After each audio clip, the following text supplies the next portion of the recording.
जी बधाई हो आपको, आपके बेटे का फौज में सिलेक्शन हो गया है। फौज में सिलेक्शन? जी, ये अगले महीने की 20 को ज्वाइनिंग है। अपने मन से ये लड़का कुछ भी करने लगा। हेलो। हाँ जी पापा। कहाँ हो तुम? मैं वो इंटरव्यू देने आया था। बेवकूफ समझ रखा है क्या आपने बाप को? इंटरव्यू देने की आड़ में चोरी चुपके तुमने आर्मी ज्वाइन कर ली और हमें बताया भी नहीं। और एक बात बता, इस दिन के लिए तुझे नाजों से पाला था मैंने कि तू बड़ा होके फौज में चला जाए। तुझे पता भी है आर्मी की नौकरी कैसी होती है, एक सेकंड का भरोसा नहीं होता, कब गोली सीने के आर पार हो जाए। मैंने कोई आर्मी ज्वाइन नहीं की, ना ही मैंने कोई फॉर्म भरा और ना ही मुझे कोई शौक है आर्मी ज्वाइन करने का। तो ये तेरे नाम से लेटर क्यों आया है? पापा मुझे लगता है किसी गलत एड्रेस पे आ गया, आप एड्रेस चेक करवाओ पहले, ठीक है? और मैं लेट हो रहा हूँ इंटरव्यू के लिए, आप बाद में फोन करना, मैं घर आके बात करता हूँ आपसे। ये पूरा नाम और एड्रेस क्या लिखा है इस पे पोस्टमैन साहब? ये सुजीत पाठक D46। हमारे घर का नंबर D48 है और मेरे बेटे का नाम सुजीत पाठक नहीं, सुजीत नाथ। आपने तो खामखा डरा ही दिया था मुझे। एक मिनट सर, बुरा ना माने तो एक बात कहूं। कहिए। आपको अपना देश तो सुरक्षित चाहिए, लेकिन देश की सुरक्षा के लिए आप अपने घर से किसी को भेजना नहीं चाहते। लेकिन क्या आप जानते हैं कि आपके ऐसे ही दृष्टिकोण की वजह से आज जवान पीढ़ी और बच्चों में फौजियों के प्रति वो सम्मान और वो आदर नहीं बचा।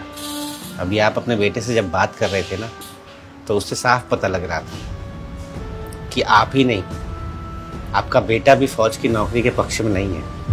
कितना स्वार्थ छिपा है इस बात में कि आपको बेटा तो चाहिए, फौजी नहीं। ये लेटर देखकर तो आप डर ही गए, पर यकीन मानिए आप अकेले नहीं हैं। आपके जैसे बहुत सारे माँ बाप हैं जिन्हें लगता है कि फौज की नौकरी सुरक्षित नहीं है। लेकिन क्या कभी आपने थोड़ा सा समय निकालकर सोचा कि फौज में जो हमारे देश की रक्षा के लिए खड़े हैं वो भी किसी के बेटे हैं? आप जानते हैं कि आज शहरों से फौज में जाने वालों का प्रतिशत बहुत कम है, और इसके विपरीत आप गांव की तरफ चले जाइए तो आज भी वहां लड़के भाग रहे हैं, फौज की तैयारी कर रहे हैं पूरे जज्बे के साथ अपनी देश की सेवा के लिए। उनके माँ बाप उन्हें नहीं रोकते होंगे, उनके माँ बाप को उनकी चिंता नहीं होगी, लेकिन उनकी चिंता के साथ साथ उन माँ बाप को अपने देश की भी चिंता है। और शहरी माँ बाप शायद ये भूल गए।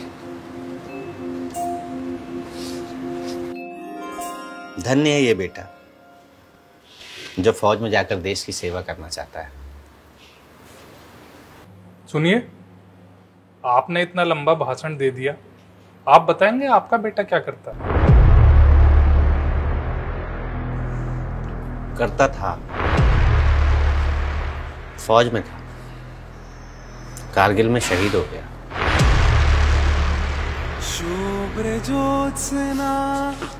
आपने सही कहा, आपका बेटा और आप इस लेटर के लायक नहीं।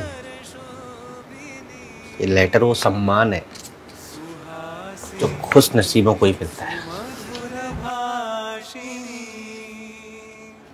आपका समय खराब किया, इसके लिए माफी चाहता हूं। वंदे मातरम।